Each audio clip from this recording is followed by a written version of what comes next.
Hi, this is Victor from Parallels, and today I'll show you a typical use case when remote application server is used together with a two-factor authentication. You can use SafeNet, DeepNet, or even other radius capable two-factor authentication or multi-factor authentication solution. In my demo environment, I already pre-configured Duo, which uses a soft phone application where I can do the authentication at any time. My environment is already configured to ask you for that authentication. So let me showcase from an end user perspective how that works. So first, I'll open the website and I will log in with my user.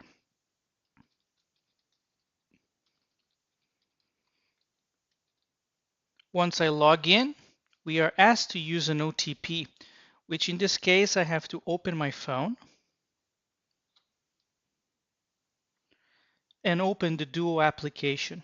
And here on the right side, you see there's a green key. We tap on it, we got a number. So we use this number.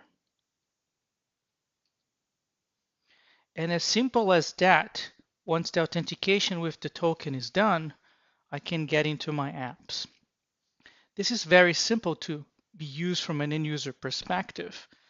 But to show you how that it's configured in the backend is also very simple. We will be opening the RAS HTML5 client console. And here in the console, we go to connection, second level of authentication, and I'm using a generic radius bridge.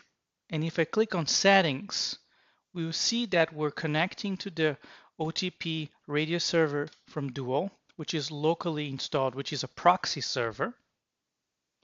We have a secret key that has been already configured, and no attributes are needed. How is that configured on the server side? It's also very simple. We follow Duo's guidelines for that matter. So let's connect to the server. We'll see that we already have a service for Duo installed, and that can be actually verified here in the Server Manager Services. Duo Secure Authentication Proxy Service.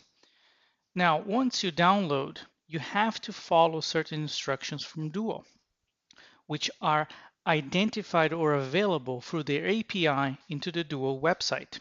So we can come here, go to the Duo configuration file, under Program Files,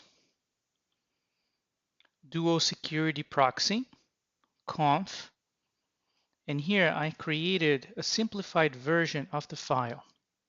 So we can here use edit Node++ for that matter. And this particular string, it's much smaller, or settings are much smaller than what you see in the file. But it is actually what we need. The host name, Duo is installed, the user accounts, the password that has been encrypted using the Duo encryption tool, the I keys and S keys and API host definition. These are available where? At Duo's website. So if you log on to Duo, you look into your API keys, we can see that information in. The radius IPs are the gateways. And in this case, I have two gateways in my farm. The radius secret key, as we see here, RAS 1, 2, 3, 4, 5, 6, 7, 8, 9, 10, exclamation mark, whatever you use, is just a key that you predefine for Duo to talk to RAS and vice versa. And in the client type, we use Duo only client option. And in the cloud menu, it's pretty much the same information that you have done, that for iKey and S keys, there are also available from their website. You have to go to the Windows services and make sure that the service is restarted. And then you go back to the RAS console, and then you set up the information as you see it for the passkey, the RAS key like we saw it before, to make sure that information is saved properly. And we see over here the secret key, the connection, and you click on check connection, and then it's connected properly. And then if you haven't used it before, don't worry, you open RAS, do the OTP using your Duo client, and RAS will give you a URL for you to do the enrollment. It depends as well how you configure Duo or other two-factor authentication programs. If you have more questions, please contact us at parallels.com or talk to us via our YouTube channel, Facebook pages, or other channels, and we're more than happy to clarify those questions for you. Thank you and have a great day.